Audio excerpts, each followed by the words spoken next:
Salut à tous et bienvenue sur Hello Culture. Bon, c'est vrai, en Belgique on ne s'en rend peut-être pas toujours compte, et pourtant si, quand on arrive à le voir, le ciel est bel et bien bleu. Du moins, c'est ce que n'importe qui répondrait si on lui posait la question. Mais en fait, pourquoi il est bleu le ciel ?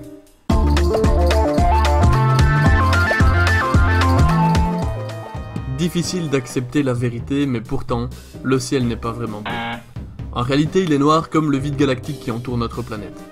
D'ailleurs, si on le percevait normalement, il serait possible de voir les étoiles en pleine journée. Mais voilà, lorsque nous levons les yeux au ciel et qu'il n'y a pas trop de nuages, force est de constater qu'il est bleu, et ce grâce à un phénomène pas si compliqué. En fait, nous percevons le ciel en bleu grâce à deux éléments, la lumière et l'atmosphère.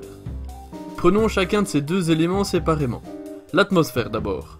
L'air qui la compose est constitué d'une infinité de molécules, de minuscules gouttes d'eau et de poussière. La lumière, provenant elle du soleil, est appelée lumière blanche.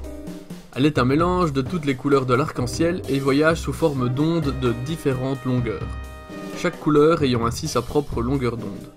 Or, certaines longueurs d'onde sont davantage diffusées par l'atmosphère et plus précisément par les fameuses molécules dont nous parlions.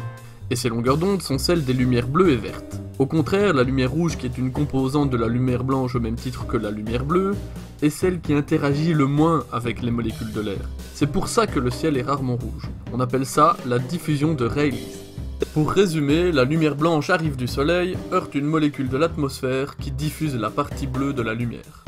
Ainsi, la lumière change selon la qualité de l'air. S'il y a beaucoup de poussière ou de gouttes d'eau, elles vont diffuser la longueur d'onde correspondant au jaune, ce qui rendra le ciel un peu moins bleu. Au contraire, si l'air est très pur comme à la montagne et donc il n'y a ni poussière ni gouttes d'eau, la longueur d'onde correspondant au jaune sera très peu diffusée et donc viendra très peu brouiller le bleu du ciel. On vient de dire que la couleur rouge est une couleur qui est très peu diffusée par les molécules d'air. Mais pourtant, il y a bien du rouge dans le ciel lors des couchers de soleil. En fait, ce phénomène s'explique par le fait que lorsque le soleil se trouve à l'horizon, il est extrêmement loin de nous. Ce qui signifie que la lumière qu'il a émise a traversé une épaisse couche d'air avant de nous atteindre. Celle-ci a donc déjà largement diffusé les longueurs d'onde bleues de la lumière du soleil. Il n'en reste plus.